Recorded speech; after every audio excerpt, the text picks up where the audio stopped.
Okay. Oh, 3.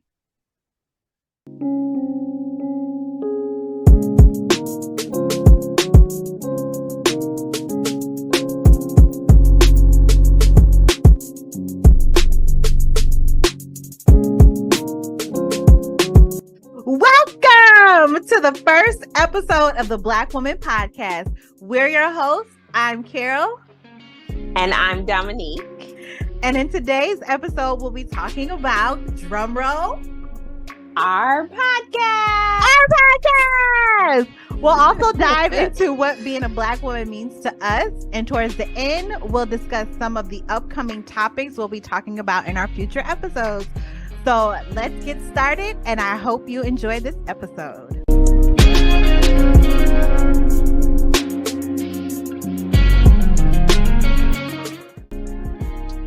Oh my goodness, this is finally happening for us. I'm so excited. All right, so we made it, Karryll. We are here. Yes. What is our podcast? What is the Black Woman Podcast? The Black Woman Podcast is everything Black woman, blackity black to black. Ew. Yes, and what an honor that we're opening this in the second week of Black History Month. Black History Month. As Issa Rae said, I'm rooting for everybody Black. Everybody Black, honey. And on Instagram, I found this woman. She was like, "Good morning to everyone Black, and good morning to everyone Black, and good morning to everyone Black." Oh, you had to send that to me. I didn't see that. I am channeling that woman all the way. I'm just, I'm really excited that this is the time that we're releasing this. And I've also learned a lot. I don't know, I'm speaking for myself, but just in we were trying to release this last month and life happened. So I'm excited so I'm excited that we're here. Yes. And to be completely transparent, this is our second take because the first take was really like a dress rehearsal. We did it at 10 o'clock at night, and you were half asleep, and I was wired because I'm a night owl, but it still wasn't working. Yes. We had sound issues. Yes, but we are back and we are ready. So yes, y'all, I operate in the early morning, 6 a.m. Karryll operates in the late night, early morning, 1 and 2 a.m. I'm falling into deep sleep at 6 a.m. Okay. I'm not up at 6 a.m. No, not at all. I think anybody should be up at 6 a.m. I think we should. But that ties into why we put together this Black Women Podcast, because not all Black women are the same. And there's so many different perspectives that we have to share. Mm-hmm. And I'm grateful that we put together a platform where we can talk about it. We can share. Mm-hmm. And so I think that ties into why we decided to do this. Yes. Like we talked about this on Instagram. We've been sitting on this for 2 years, and not kudos to the pandemic, but kudos to the time that we had during the pandemic to sit and to be still, because we really were having long conversations, you and I. Well, and you know what? To be fair, and sorry to cut you off. No, go. We always have long conversations. Our conversations got longer. That's true. That's true. And more of a variety of topics that we talked about during the pandemic. So I agree. Yeah, the pandemic really nurtured the length of our conversations. And I think with us growing as friends, we found depth in our conversations. And that was when we were like, wait, this could be shared, this could be in a platform. But, the idea of a podcast for me was a big thing. Mm-hmm. And so shout out to our producer, Jason. Young Money Jason. Young Money Phillips. I don't know, that just came to me. I don't call him that. For helping us to actualize this and put it into form. So here we are, y'all. Thanks he helped us with our lighting and our setup, and lighting is everything. That and sound. Yes. Okay. Light and sound. Okay. Light and sound. All right. Yes. So thank you. Seriously, thank you to everyone who's listening, whether you're in the car, whether you're going for a run, whether you are sitting at home, whether you've made this a little listening session. Yes. We appreciate every listen. Yes. Every listener. Yes. Yes. And I thank you. And I echo everything that Dominique said. Yes. So with the Black Woman podcast, with our title, what does that mean? Like, what does it mean for, I'll say for myself, what does it mean for myself to be seen as a Black woman? I think, first of all, I think stepping into human form is such a gift. Like, it's a gift to be alive. Mm-hmm. And stepping into human form as a Black woman is another gift that I have appreciated really and truly in my 30s. Mm-hmm. And I embrace it in terms of, I love the versatility that I have had with my hair. I love the fact that I was able to cut my hair bald and have so many women come up to me and be like, I want to do that. Yes, but I don't have and I've been a witness to that. Yes, right? And mm-hmm. they've said, I want to do that, but I don't have the courage yet. But seeing you gives me, it gives me that reminder that I can do it. I love that, at one point I had a bunch of hair. I was able to have it in braids. I was able to have a perm in it, even though that was not helpful. Mm-hmm. But I love that I had that experience with my hair. I love that for me, I had the experience with a Black community that I wasn't always around, especially because when I was younger, I went to private schools. I was surrounded by majority white culture. But when I went into public schools, I was surrounded by this bubble of a Black community that I needed. And I didn't know I needed it. And that nurtured me into going to a historically Black college where I was around another bubble of Black community that help me to develop me and to show me like, mm-hmm. this is what this is how you can be. This is how you can show up. And I think just to see Black culture in a vast variety, like to see how vast it is, mm-hmm. for me was like, wow, mm-hmm. I can do some dope stuff. And it was a mirror to myself to be like, I'm kind of dope as a Black person. And so that truly what it is for me to feel like a Black woman. And when I step out now with my bald head, I'll be honest, when I cut my hair, I think my confidence grew. And I step out and I walk taller, especially on days that I just have a fresh haircut. I walk taller and like today, then you get that fresh, that fresh cut, Yes. And another thing I will say to our listeners that I just learned recently, I just got back from the Bahamas. This Black woman burns. I have a sunburn, y'all. If you're watching on YouTube, you can see little pieces of it. Y'all, she a snake.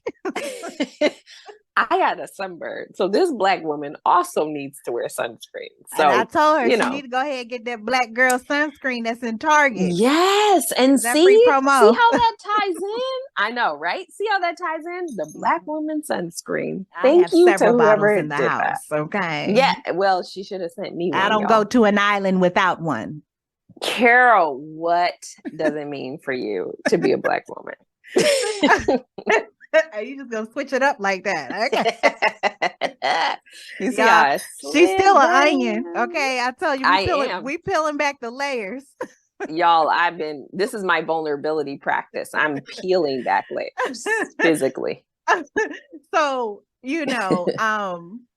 when thinking about this first episode, and I'm being completely transparent, and I told Jason this. Please do. This morning, our producer, I was like, one of the reasons why I've been hesitant to record this podcast is because I don't really know what to say about what it means to be a Black woman to me. Cause I never really sat in it, you know what I mean? To like really reflect on what it means. And so I just took some time and I just like started thinking of like the first things that came to mind. And I love what you said about how you came to embrace being a Black woman in your 30s, because I would have to agree with that. Like, I think it definitely started once I got towards the end of my college career, because that's when I transitioned back to natural. I was like starting to embrace who I was fully, but I still had issues with confidence. And I feel like that definitely took a beating when I got to grad school, but we can talk about that in a minute bit or another episode. But when I reflected on this question, and it's crazy because I think I'm the one who came up with this question or idea to talk about it, but I don't think I really thought to talk about it. But when I think about it, the first thing that I thought of when I thought what it means to be a Black woman to me, which I think we always hear, is being strong, which I think is a good and bad thing, because even though we're strong, I feel like there's an expectation for us to always be strong, which isn't fair because we're human. We bleed just like the next person. And even though we may have the strength to, go through difficult circumstances or deal with different situations, it doesn't mean that we're not human. And I think sometimes society doesn't look at us like that because we don't always show our vulnerability, but I think, throughout in recent years, I'll say, I feel like that's being seen more and more. And I feel like so many platforms are highlighting, Black women and how we have struggles just like everybody else. I feel like as Black women, we have been quiet, but we have a lot to say. And a lot of times we don't say it in front of people because depending on the situation, it may come with something that will be exhausting for us. So we choose not to, but we do have a lot to say. Yeah. The other thing I thought about was we're beautiful. And we see that in almost everything. Like, oh gosh, who was that one lady? I always watch the news. It was this she does, y'all. She's a news lover. I know. I give everybody the news. It's on MSNBC. I think her name is Priscilla. I don't know her last name, but her name was Priscilla, and she's like one of the field reporters. And every time I see her, I just look forward to seeing her because she is so beautiful. And I just love how she switches up her hair and like her outfits, and she's just fly. Like, I just feel like Black women are just so fly. And imagine how that feels for the other Black girls that see her. Like we came into loving ourselves in our 30s, but imagine how that feels for the younger Black girls who are like, oh my gosh, like you and I both see Black women. We're like, man, I love to see that they're representing us. So it's well said. Yes. And that kind of leads into something that you talked about, and what I just kind of touched on is being versatile. So like, we can switch up our hair. We could switch up the way that we talk. We could switch up the way that we dress. We could just switch it up, period. And like, we're just so versatile. Another thing I thought about with being a Black woman is confidence. I feel like Black women exude confidence even when we may not feel like we are. Outsiders typically notice our confidence. And like, I've been in plenty of situations where I've been like super nervous or, just not confident. And then like something will happen that lets me know like, oh, like, oh, you did that so well. Like, you're just like, I remember one day I was walking into class and I was not feeling my best. Like, I was like, man, I had to throw on this ugly outfit real quick, but I had to hurry up and get out the house so I wouldn't be late. And one of my students was like, Dr. Phillips, like, I just love the way you just dress how you want. And it's like so cute. Like, and you coming with your natural hair and this and that. And I was like, really? I was like, because I was not having a good day, or at least I felt like that. But people notice that, people recognize that, even if we don't see it in ourselves. I think the other thing I thought about is that I feel like we're secretly admired, if that makes sense. Like, it does make sense. This is gonna be part of another episode. It makes a lot of sense. But certain people be interested in us. Yes, they are. They and don't have the courage to speak. Don't have the courage to speak. Be on don't the low have the with courage. it. Yes. Okay. We'll talk about that. We're gonna talk about that. And then last but not least, we're just smart. Like we are just like, I really feel like just brilliant in everything that we do. Yes. You know, I think about one of my friends, and I don't know if I'm gonna name drop her because she might get mad, but she just got promoted to like VP of this major I don't know if it's a Fortune 500 company, but it's like corporate America type stuff. Mm-hmm. Like she is a boss, and you would never a BOSS. Okay, and you would never know it. Like, and I would never know it if I didn't like go and like be part of her world and see her in action and like kind of know things about what she was doing. But you know, just thinking about it, like we're just so brilliant, and I love it. I love being a Black woman. I don't think I have ever in my life wished that I was a different race or ethnicity. I agree. And just to go back to like the brilliance of Black women, I just want our listeners to know that I am very fortunate to have 4 friends, 4 Black women who are all doctors. Oh, and I don't know if you ever thought of that, but like I think of it often, and I'm like, I do not. Here I am in this bubble, in this world of 4 Black women who are doctors. I didn't even think about that. And that's like, y'all are all in your own areas where you're like part of this small minority. But in my world, it's a big majority. Like I have 4 Black women who are my closest friends, and all of y'all are doctors. So, you know, I'm just plugging that for them because y'all are listening to she won't plug herself, so I'm gonna plug her. Y'all are listening to a PhD who just spoke about brilliance. Lord. Okay, I'm just saying. Look, I'm just saying. Part. I don't be liking to drop it like that. I only drop it when it need to be dropped. When people think that, you know what I mean, like give them that shock but factor. you brought up the brilliance, and I was like, I mean, it's just all in there. It's all in there. So yeah. Okay. All right. Oh, go ahead. No, you go ahead. I'm sorry. Okay. This is our first episode. We're gonna have to figure out how to do this whole ping pong back and forth. Yes, but we got it. So what was it like for you entering into womanhood? So like being a Black young woman at the age of 16. That's a good question. So 16, I remember I was so focused on getting my license that you'd have thought that was like that was my only goal. Like I was more focused on that than schoolwork. I'm just be honest. Okay. I think I love the idea of independence. I know I love the idea of independence. I loved, I'm the oldest of all of my siblings. So I loved just being able to I felt like I was stepping into a new era almost of, I'm about to be 16. I can have a license, which means I can drive places. Did you think you was grown? I did. In my mind, I thought I was grown.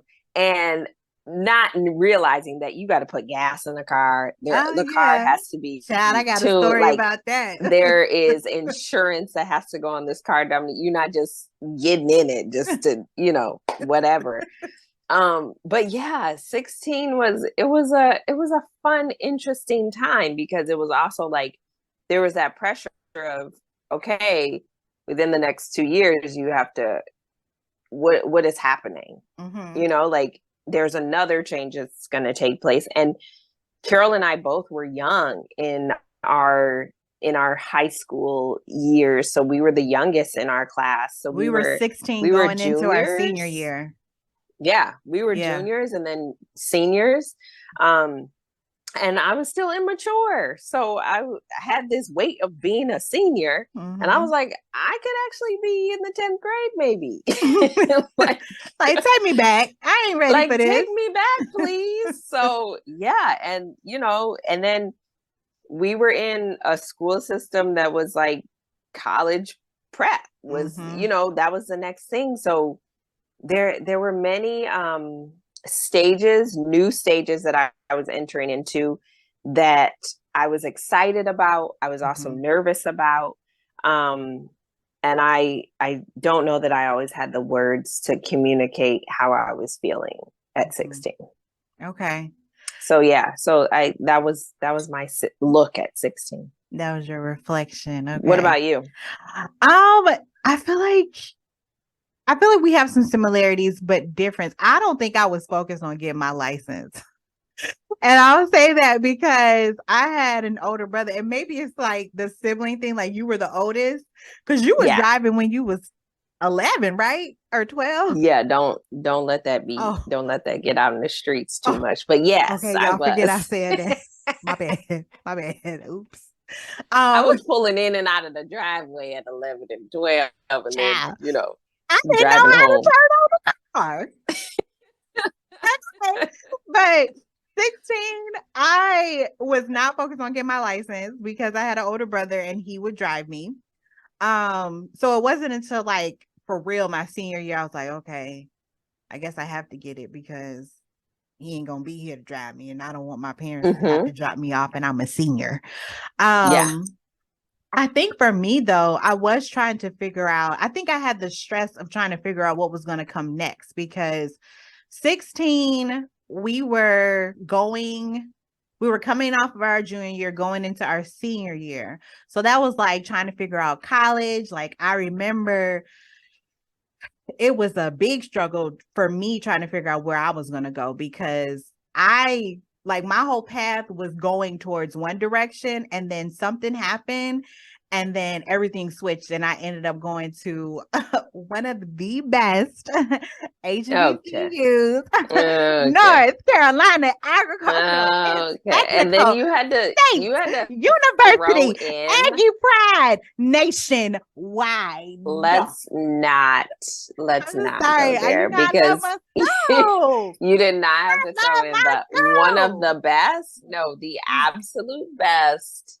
sits on the water, and we all know where that is, in Hampton, Virginia. What we not gonna do on this first episode is have a debate because we're supposed to be coming together and uniting as Black women. Okay? You're right. Okay? But everyone knows that the HU that just it sits higher. I can't wait for this episode to come out so we can see the comments.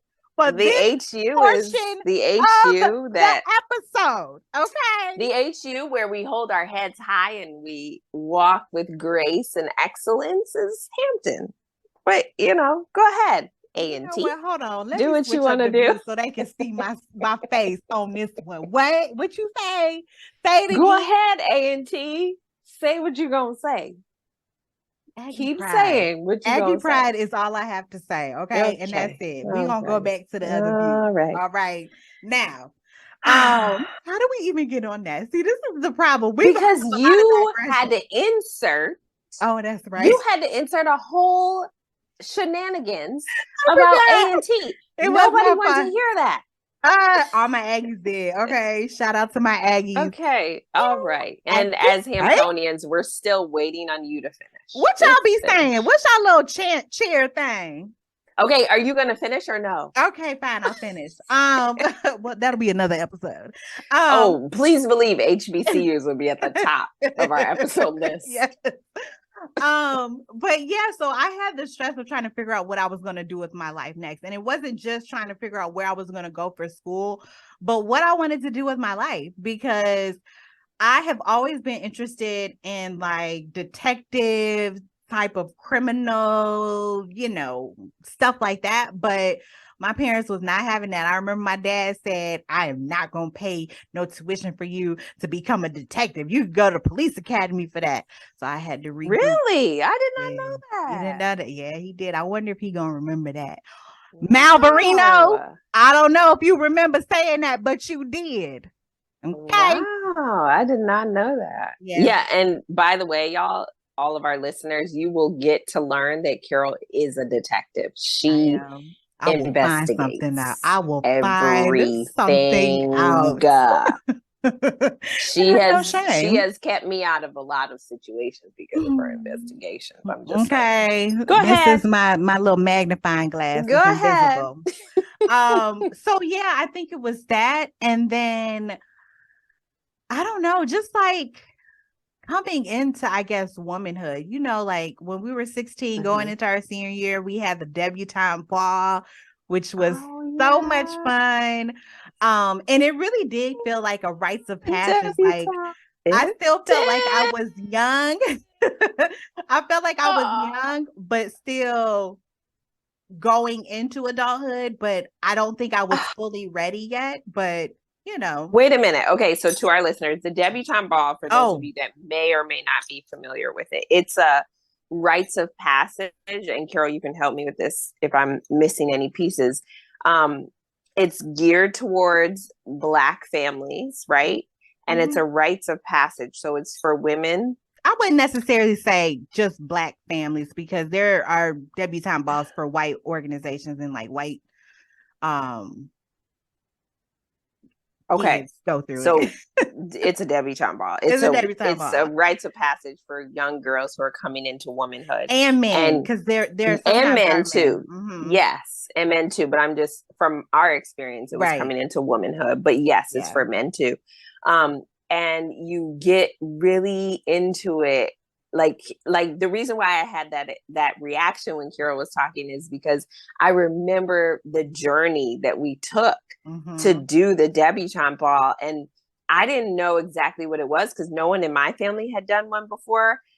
I take that back. Maybe my cousin had done one, but I didn't know what that was going to look like. And to buy a wedding dress, and to we had to put together, we had to write basically we had to record our voice, thanking those who helped to raise. We had to honor our ancestors, basically, like our parents, but then those that came before us. And we had to come into that. We had to announce our parents. We were announced, and then we had to curtsy, and we had a date. We had to this. Oh my goodness. And we had all of this announcement. And we had Gail, honey, who was my goodness. And we had a choreographer. Yes. We had a choreographer, y'all. And it was so I just felt like I was stepping into this is me. Yes.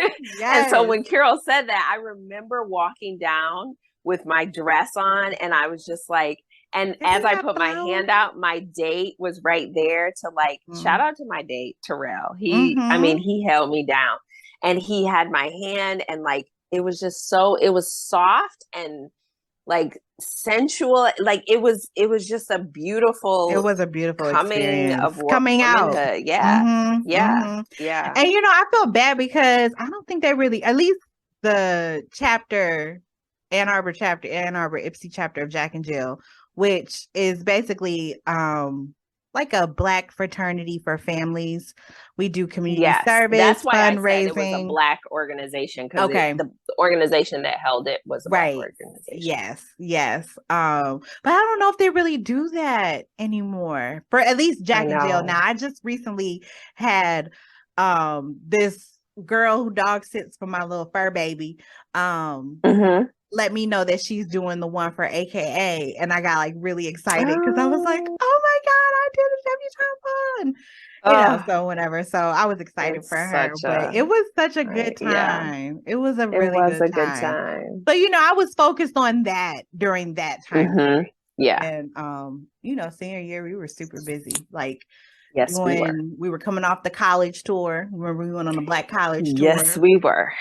And then still running track and trying to figure out what we're going to do for our next life, or our next phase of our life. So, yeah. So, and I think because, go ahead. No, because we were 16 and we were young, 16, going into senior year and all of the college experience, we had to grow up kind of fast. Like, it was like we were pushed into like, okay, here you are. Like, I remember arriving at Hampton at 17, and I was like, I was just in high school like 2 minutes ago. And so I think for for myself, as you are bringing back the memories of what we did at 16, like, that was a lot. Like, that was a lot of decisions that we had to make. And yeah, I think that's the part of like being a strong Black woman that can get dicey and can get a little problematic, especially because we were so young. And I wish I would have had the offer to be like, hey, you can take a year off. Like, because you're so young, you can take a year off and just check out schools for a whole year and like decide what you want to do. Like what you were saying, Karryll, like I had to decide what I wanted to do. My brain was not fully developed enough to decide what I wanted to do. Yeah. So I think, like, if I know there are parents that are listening, like, you don't always have to follow the rules. Like we have space to make our own rules. And if you have a teenager who's just not into that, like my brother was not, let them take a year off. Like, what is that going to do? You know, like the brain is not fully developed yet. So that would just be my only thing that I would say, that I wish I would have happened when I was 16. Yeah. So from 16, you know, we were coming out senior year, going into college. What was the next? Let's jump to 25. 25. Okay. So what was 25 like? 25, I would say, was a great time for me. You know, we knew how to have fun at the age of 25. But you know what? I'm gonna just be honest. I feel like the age of 23 was really my favorite age. Like, I don't know if you remember that song by The Dream. I forgot. Give me a little snippet. It's like, now to see her at 23, she all grown up, something like that. I don't know. But like, that was my anthem, because I was like, oh my God, I'm 23. And you know, this song is talking about me. And I graduated from college. Now I'm kind of like, well, I think I was at the time just starting grad school. And it was like, I was grown, but I was still young enough to still have fun and like explore, but I also knew how to get my work done. It was just a great time. Like, I was traveling, I was, you know, having fun with my friends. Like, it was just a great time. And one of the things I always tell my students, I'm like, don't get no boyfriend, don't get in no relationship when you young, because you just need to go live your life, you know, just explore, just be you, and figure out who you are and who you want to be, and just enjoy your time. Like, I really enjoyed my early to mid 20s, and I would even say late 20s. I agree with you. 25 for me was, I just felt like coming, like you said, graduating from college. We were young, so we were still like, we graduated 21. We were 21, right? And so we're still in this phase of like, oh my gosh, I have so much energy and I'm trying to figure out stuff. Child, we was partying till 6 a.m. Yes, we were. Yes, we were. And then doing it again the next day. And the thing is, like, when we came home from college, it was interesting because we all came back to Ann Arbor. That's where, or Michigan, that's where we lived. And when we came back, it was like we picked up right where we left off. We did. And we went back to all of our old spots, and like, there were still people here that went to college here in Michigan. And so we linked back up with them. And for me, the experience was like, I loved hanging out and I loved having fun. And I think we have young spirits. Like, we're we will always be young and I used forever. to be like, am I going to have to grow up and like not be who I am? No, exactly. I'm actually going to grow up and become worse than who I am. Okay. I don't care. I will be ignorant all day. Okay. Like, it's just, we just had so much fun.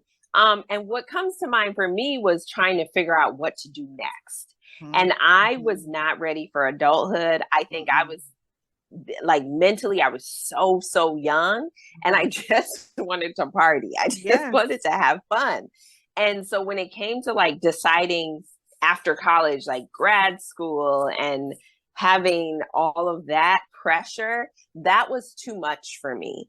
And I applied to many grad schools and I got many letters of rejection, and I couldn't figure out what I wanted to do. And for me, because my dad is from the Bahamas, and so that pressure of you come to America, you get a good job, and you do something successful, like that was the pathway.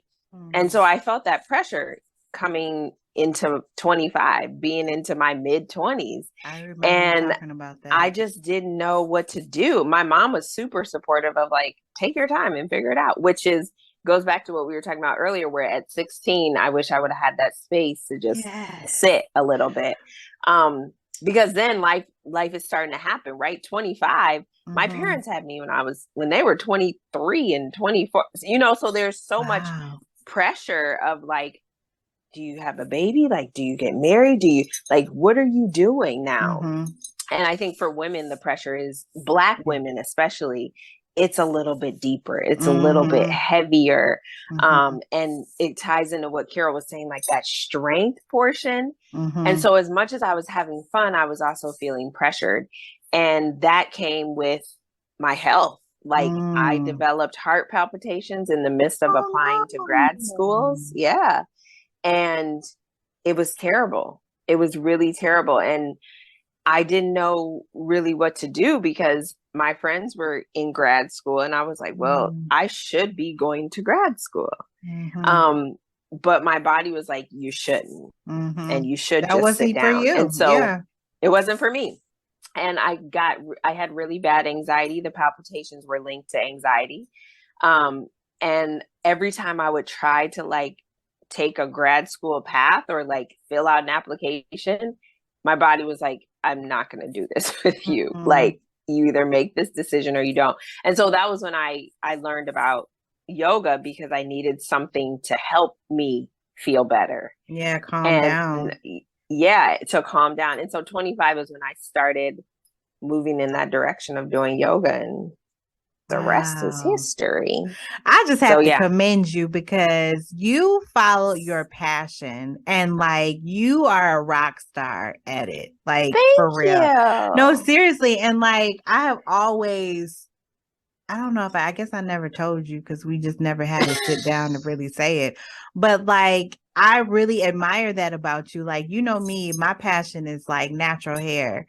I love doing natural hair. I love hair, whatever. Like when I meet people, I don't even be looking at their face. I look at their hair.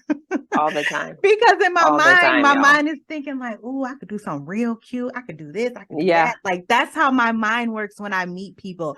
Men, women, it doesn't matter. And like, I just recently, back in 2019, decided to go and get my license in natural hair. Now I took a little mini break because of the pandemic, because they had shut down the salons and everything. Yes. And I think I want to get back into it. But I wanted to do that. Like, that was a passion of mine. But you actually went and like pursued your passion. And I think that is I think that's awesome. Yeah, thank you. So we go from 25 to 30. Do you want to do that? Okay, we can do 30. What do you think? You want to do 30? Or you want to save that for another episode? Because 30 is kind of deep. I know. I think we should save for another episode. I think we should save it, because 30 jumps into like. And then if you think about it, we still in our 30s, and like we have conversations all the time. Like, I don't feel like I'm 30. Like, I don't feel like I'm 37. Like, I feel like I don't feel like I'm 37 at all. No, I don't even act like I'm 37. Not at all. You know? Neither do well, I don't know. What does that mean? What does it mean when you gotta act 37? It's funny that you say that because I was just about to say, what does it mean to act 37? And just last week, I was in the Bahamas and I was playing with my little cousin. Mm-hmm. She's like my daughter. Like she just like clings to me, but she's 7. She's 8 now. She's and 7, we were playing. Really 27, right? She's 27, exactly. Okay. We were playing and we were outside, and my aunt was like, "Dominique, you are just always like willing to play. Like you're like a big kid." And she was saying this. She was like, "My niece is just never gonna grow up." And I was like, "There's nothing wrong with playing. No. Like we need to incorporate play, and then maybe it'll offset some of the stress and the anxiety and like the health issues that we fall prey to so early on." Like I am so grateful that I am able to be here in a healthy state of mind and healthy state of body because I allow myself to play. Yeah. And you're right. Like, yes, I'm 37, but I also feel like I move around like I'm 27. And I'm grateful that my body can do that. But I think sometimes, like, when you get into your 30s, especially in the Black community, Black women, ooh, girl, author is creeping up. Author is arthritis for our listeners that don't know. I didn't even know, but I caught that for you. Yes. Like, we have a name for health issues. You know, like it's almost like we name it as a person. Yeah. And it's almost like we expect for that to come now. Or like they're Exactly. And it's just something that's like, to me, I feel like we don't have to go down that path. We don't have to. We can play. Yeah. Like we can allow ourselves to go outside and I play all the time. When Jason come home from work, I find a new hiding spot in this house and I jump out and I scare him and he gets so mad, but I don't care because that's just what I do. Because you play. You're allowing yourself to play. Yeah. I think I love it. So those of you out there that have not gotten outside to play, or go in your basement and play, go somewhere and play. Like, they don't have basements in North Carolina. Go in your bonus room upstairs. I am in my bonus room. Okay. So we'll save that for another episode talking about the 30s. We will. Henny. Okay, so what did your mother teach you or show you about being a Black woman? Wow. Shout out to my mother, Therese. Some of our listeners know her. She is like a goat. Yes. Okay. Yes. That woman, honey, she can do it all. Gets it done. She can do it all. Man, she showed me so many things. She showed me how to show up with confidence. She showed me how to trust. She showed me the foundation of faith. Like my mom did not have us in church all the time, but our church was surrounding us all day long. Like the elements of faith that my mom taught me are like solid in me. And we were not stepping foot in a church every Sunday. We were not in there on Wednesday or Tuesday, or we didn't do that. But she had it in her, and my great grandmother taught that to her. So that was one of the things that is like something that I will cherish forever, that my mom taught me about being a Black woman.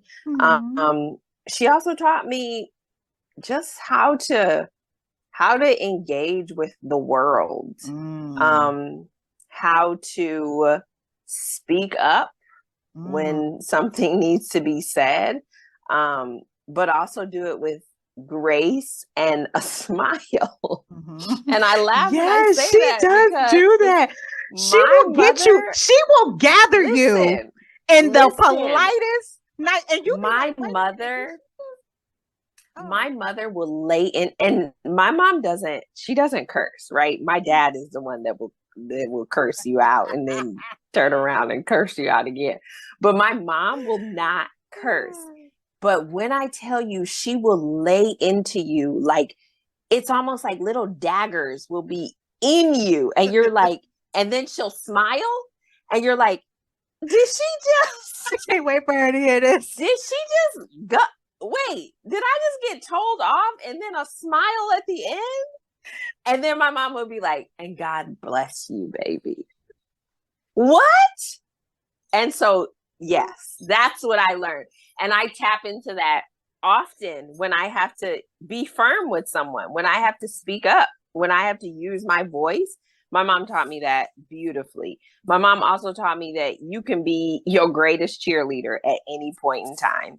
You don't need a whole bunch of friends to be around to feel like you're only valued when they're around. My mother loves living with, she has friends, but she lives for herself. And I love that. Like, I love that she'll be like, oh, it's my Saturday. I'm going to go shop. I'm going to go work out at the gym. She allows herself to just embrace life. And that's just what she has taught me about being a Black woman. Oh, I love that. I don't even know if I could follow that up.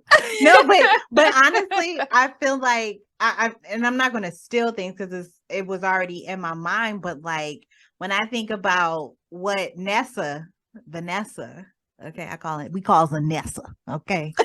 Shout out to my mother, Vanessa. Yes, Vanessa.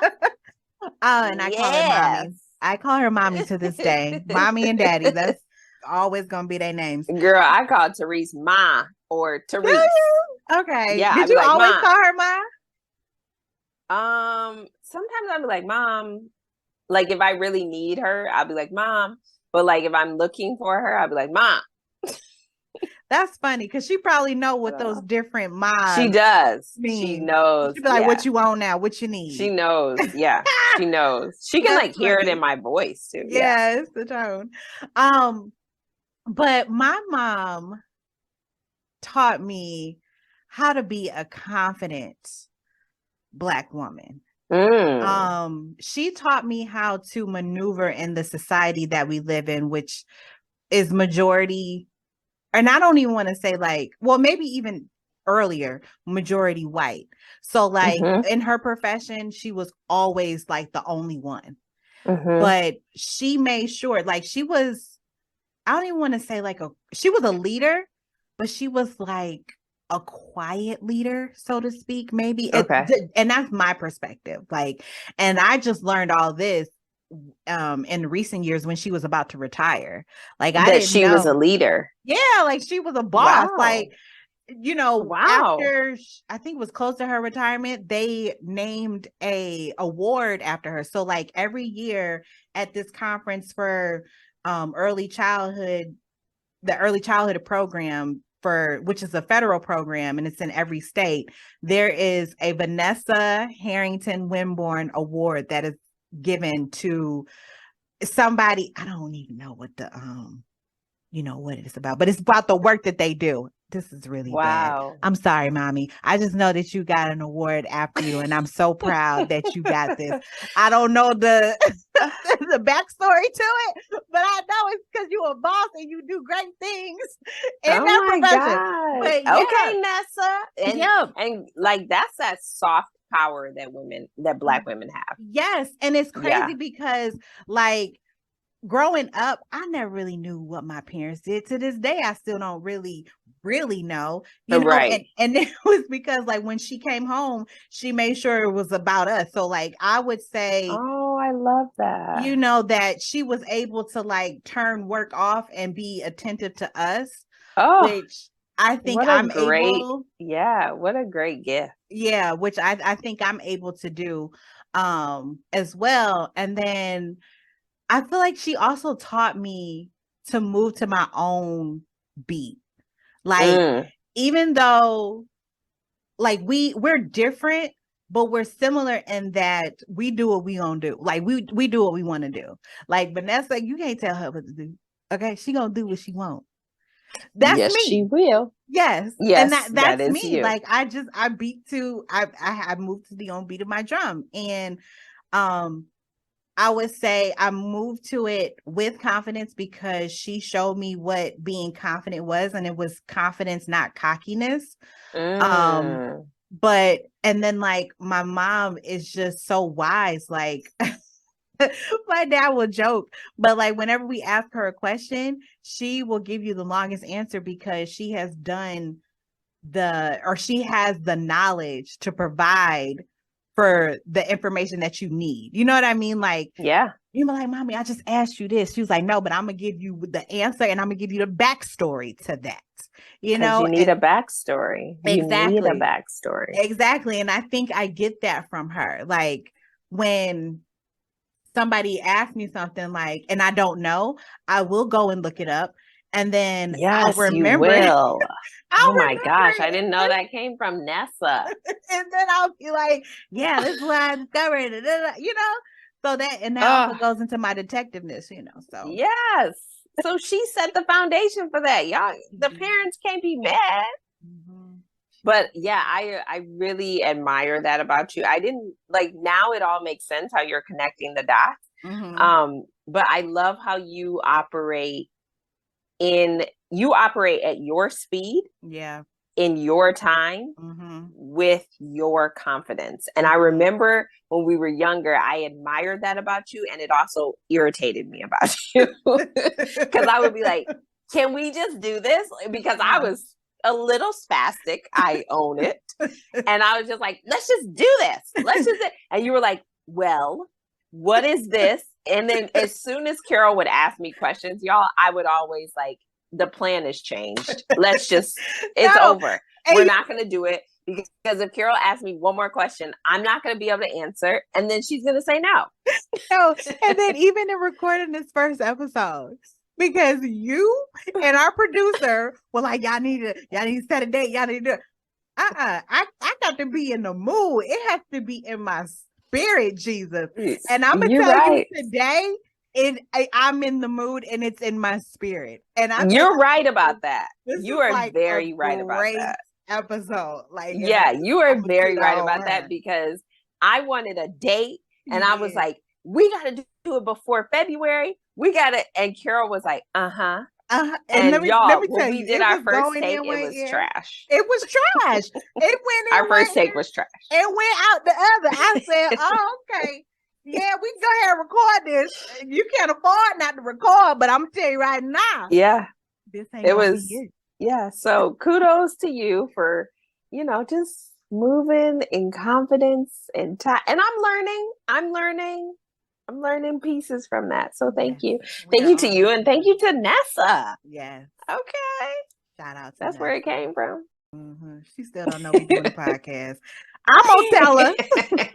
I need you to tell your mom that. I was surprised with the first episode. Be like, look, Mom. Yeah, you should. You should just send it to her. I'm gonna just don't say anything. Just say, listen to this. Just watch it. There we go. Yeah. Yes. So I'm trying to think where I want to go next. We can skip the last one. Let's talk about how have Black women shaped your upbringing, like other Black women. Other Black women. Mm-hmm.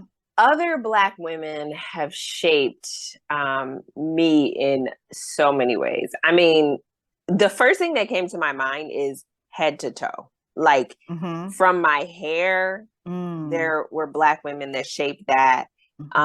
Just seeing how confident they were bald, I was like, I gotta try this. Like, I'm all about having a new experience and like, it's almost like I like to tackle like these new challenges. And for me, stepping out and being bald at the time when I cut my hair, I didn't see a lot of bald Black women my age.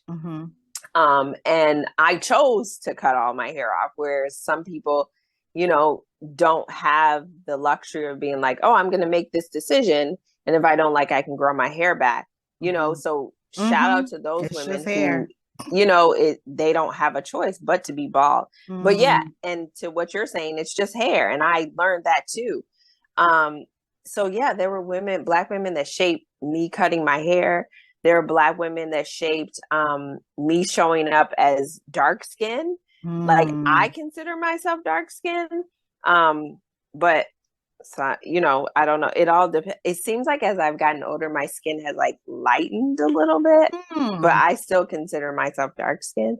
And so seeing Black women who were brown skin or dark skin, they helped to shape me so much. And I think that goes back to the importance of being at a HBCU, because I saw that, and I saw Black women who were dark skinned, and that just like fed into me. And there's not, let me just be clear. I love the shades that we come in, right? But and you see it in our logo. You see it in our logo, right? I love all of the shades, but sometimes it's that element of like, the lighter you are, the closer you are to being white, the better you are. And so that was sometimes something that I thought about, and I was like, am I better as a dark skinned woman, or am I not, you know? But I also think, sorry not to cut you off, but I also think go right ahead. Dark skinned women have had a rough journey. Just because, you know, people like our ancestors, like we were pinned against each other. Yes, you know, we were. Yes. You know, the field slave, house slave, all of that. So, and I feel like in recent years, dark women have had the light shine on them, and it is, I'm here for it. Like, I love it. I am totally here for it. I couldn't agree with you more. And like, to say it has impacted me down to my core. Like, I love to see it and I love to feel it. And so it just inserts like this feeling of like, I'm shining over and over and over again when I see Black women, dark skinned Black women who are just shining. I'm like, it's a reflection back to me. Like, I'm shining too. And then just going down, like, the way my body has changed. I'm literally going from head to toe, y'all. So like, the way my body has changed, the way I have, like, my shape has changed, and I'm no longer like skinny and super petite. I'm still petite, but I talk about that one. I talk about that one story when somebody let you know that your body had changed. Do you remember that? What are you talking about at the event at our friends' event? Tell me, remind me. Our friends' cultural events. This man came up to you, and he was looking like this, like, and you were like, "Hi," and he was y'all, like, Karryll notices everything, and I remember everything. She is my detective. Yes, and he was like, "You got some weight on you." And you were like, "Oh," and he was like, "It looks good." And I was like, "Oh my God." Yes.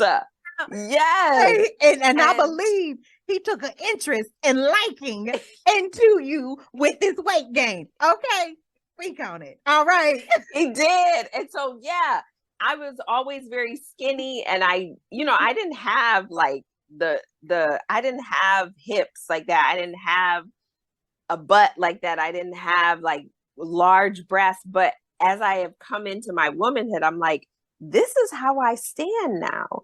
And I see other Black women who like embrace all of what they have, like the hips, and let's just be honest about it. Like, people are going to the doctor to have plastic surgery to look like how we look. Let's just say it plain and simple. But I like, when you're emerging into this and coming into it, it is a different feeling. And I'm like, now I'm like, man, I'm stepping into my body, and I like this. Like, and again, going back to like me being skinny and me not having any weight on me, that was an image that I saw was valued in our society. And so I was like, just stay small. And it also made me feel like, stay small, stay skinny, blend it, and that was not a healthy way to be at all. And so now I am very grateful for my additional weight that has come at this time. And I embrace it. And going down to just, I'm going down to the feet, and I'm going to say me being barefoot is something that I really, really love. And I think that ties into my world of yoga. And so for me, showing up as a Black woman in yoga spaces and seeing other Black women in yoga spaces, but most importantly, what I've learned recently is every time I was showing up in these all white spaces to teach, the black people would see me and be like, I am so proud of you. Like, thank you for being here to teach these classes. Sometimes they wouldn't show up to my class because they were terrified, because there were all white women in there who, again, looked super skinny, didn't have any curves, and they didn't support someone who was larger. But when I would show up to these classes time and time and time again to teach, and they would see me coming out, and a lot of times I put myself in a position to where I didn't want people to know that I was the teacher. So I would stay outside, let everyone enter, and then I would come in a hoodie, and you give them and that I would come in my sweatpants. Like, I have arrived. And I would pull off my hoodie with my bald head, and I would say, let's start in child's pose. And so that, like, to get the feedback from Black women and Black men too, they were like, Dominique, you were doing your thing, like stepping into these rooms, and like, I see you coming out as the teacher. I'm blown away. So yeah, that's how Black women have really inspired me. And now when I will go out of my way to go to a Black woman's class who's teaching, because I know how important that is to have support in the room and to show up. And I want to give her feedback so that she can be the best teacher she can be. Oh, that's beautiful. So that's how it's shown up for me. That's beautiful. And I just want to do a quick note. If you think of all my close friends, all of y'all are dark-skinned women. We are. I thought about that the other day too. Oh my gosh, we are. Uh-huh. That's so. And most of y'all, everybody's a D.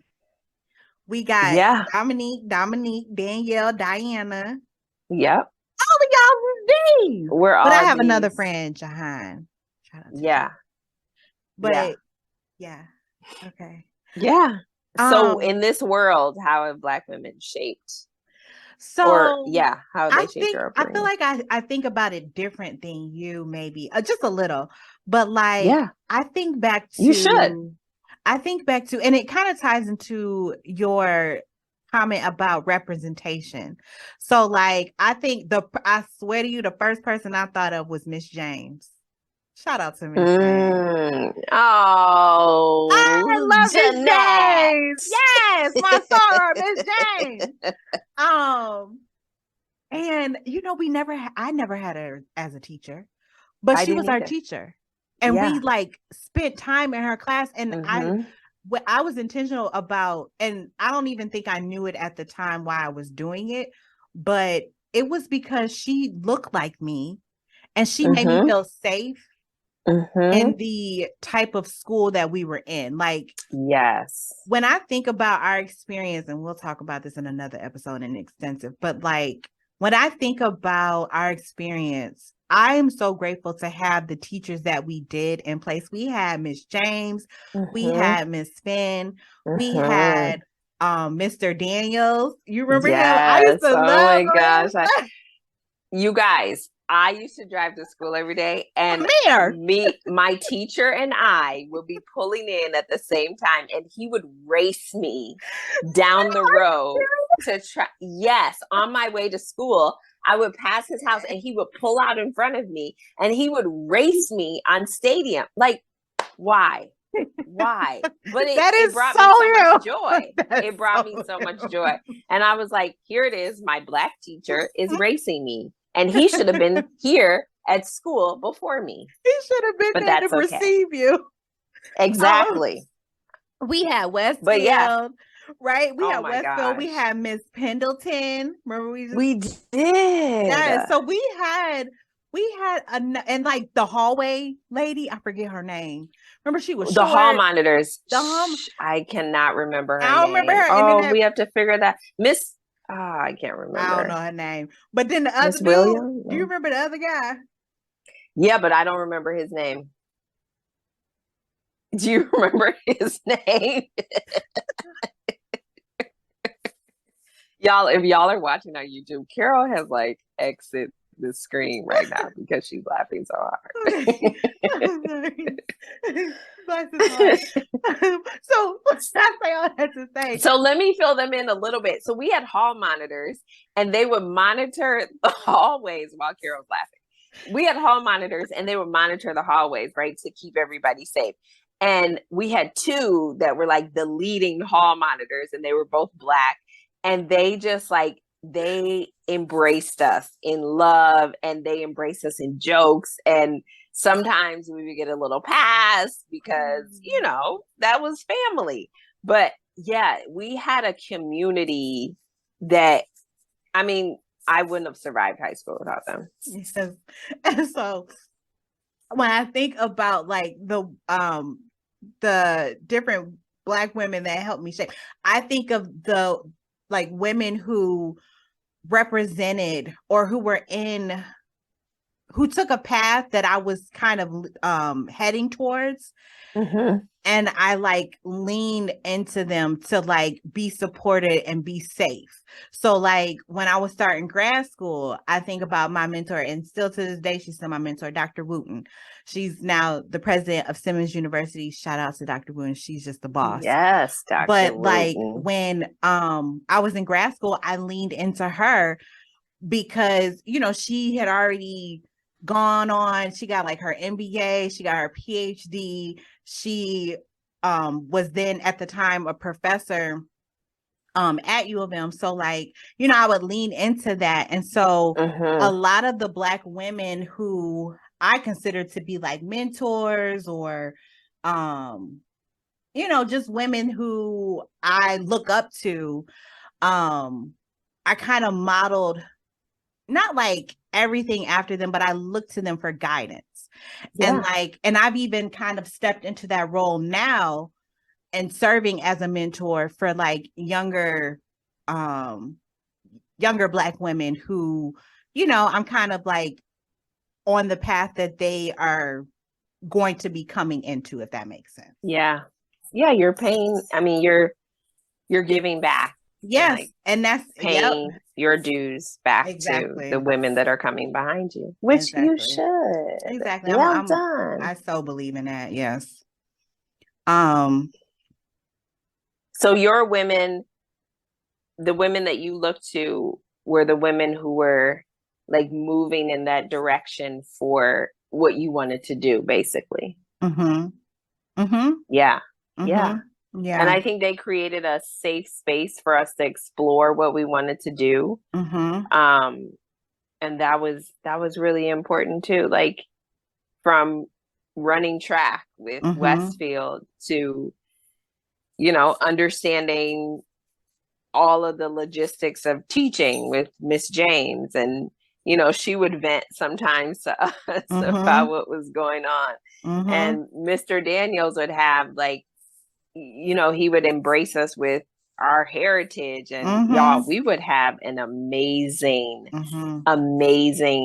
Black Thanksgiving meal every 3 months. And honestly, I honestly think that was just for him because he was hungry. Okay. But I'm not going to shade him for that because it was a great time, you know? Oh, and one person we cannot forget who shaped us was Vicky. Oh, yes. We cannot forget Vicky. Oh my gosh. Shout out to Vicky. We cannot forget Vicky. Shout out to Vicky. Somebody. Yes. She set us straight on in the course of practice, because Karryll and I ran track. As an athlete, she set us straight, but in the classroom, she set us straight. I didn't have her as a teacher, but she was always dropping knowledge. She was always, oh my gosh, always like a genius in her field, in her craft, and she spoke truth, y'all. Like when we were in high school, the way she would deliver truth to us, for some people, it was too hard. It was hard for them to handle, and it was hard for them to hear. Everybody was not ready to receive Everybody it. Everybody was not open to receive her truth. That I feel like that is, I don't want to say like a human characteristic, but like hearing the truth is not always like a pretty thing. Sometimes it's ugly. Right.